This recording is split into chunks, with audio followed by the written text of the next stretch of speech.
Hello friends, this is FE11 and Mekkah, Hello. and we are bringing to you Chapter 7 of my Fire Emblem 11 Hard 5 0% Gross playthrough. So this map is kind of a strange map. It appears very barren from first glance, especially the top half of the map, and that's because the main gimmick of this chapter is that once you cross a certain vertical position in this map, the enemy will start ambush spawning cavaliers from the forts, and they're going to try to appear to surprise you and get a cheap kill on you. So normally a player would have to watch out for that, but we have a way around that. In the preparations menu here, we're giving Caeda the Seraph Robe so that she gets plus 7 HP, and now she can actually survive enemy attacks again.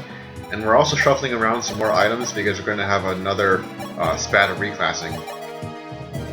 Sedgar and Wolf, they are reconsidering what they're doing again because they didn't really like being generals because they got beat up repeatedly even though they had a healer glued to them all the way through Chapter 6. But they're going to go back to horseman because that's what they know best.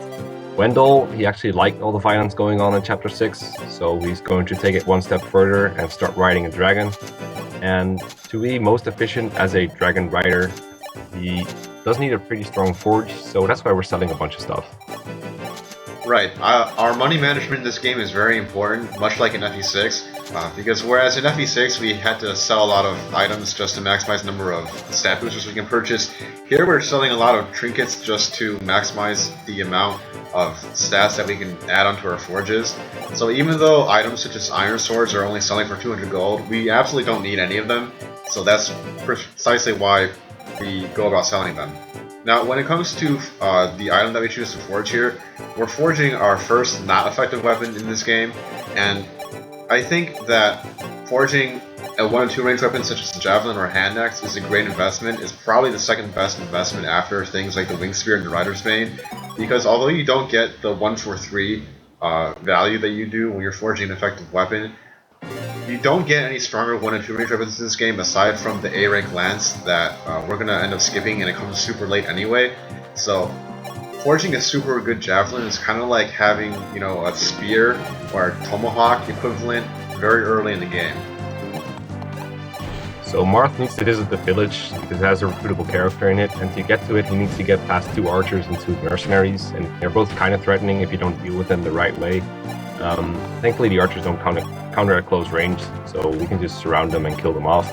Mercenaries are kind of a big problem because they are very fast and they have a +3 attack bonus from their weapon ranks, but they lose that attack bonus if you make them attack people with lances because they get weapon triangle disadvantage, so that's what we make them do. And now they're just not that threatening anymore since they can only attack 1 character. We have arranged 3 Lancers and units in a wall, Wendell, Harmein, and Jagen, and this is such that none of the enemy mercenaries can gang up on either of them, and because Wendell doesn't get doubled, he doesn't get attacked. He also doesn't take very much damage anyway because dracoknight has pretty high defense base. There are 2 groups of enemy flyers on this map that we need to sort of watch out for. Actually, only one of them we really need to watch out for, and they are the generics. That's the 1 dracoknight that started flying at us and the 2 pegasus knights.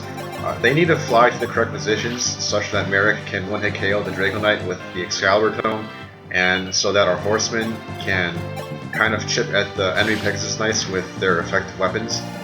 The other group of flyers in this map, they have faces, so they are actually kind of important, and they are not going to attack you. They are part of a group called the White Wings, and they consist of their leader Minerva plus the 3 sisters Pala, Castria, and Est. They are not particularly keen on fighting, so what they're actually going to do is they're going to fly out towards the middle of the map and then stay there for a couple turns before kind of giving up and leaving. After we've cleared all these flyers and the people guarding the village, that leaves us pretty much with just a thief on the left-hand side of the map, and I think that thief is one of the biggest jokes in the whole game, because his only goal in life is to destroy that village that we're going to visit, but Marth actually starts closer to the village than he does, so actually I have no idea what they were thinking when they put him there, but he's going to be toast pretty soon. Yeah, he starts so far away, and he has to move so far in order to first get the door, and then second to get the village. We still do need to kill him though, because once we've taken away his only goal in life, he gets very mad and starts attacking us.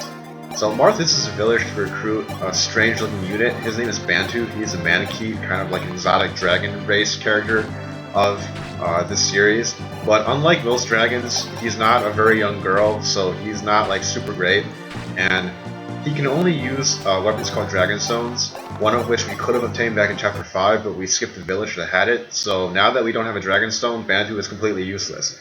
But in a playthrough where you do obtain the Dragonstone, Bantu is kind of like a double axe fighter that doesn't suffer recoil. That is, he has the same movement and he can hit units for a ton of damage, but he isn't very durable.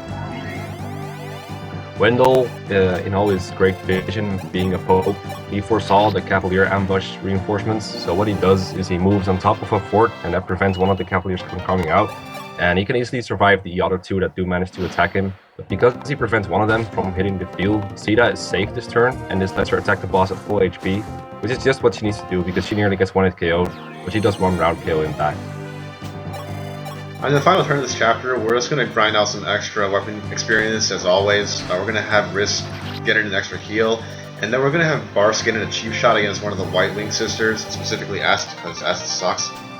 One thing to note in this chapter is, if you kill one of the White Wings, they don't actually die, and they get recruited later on, so you can kill them for free experience.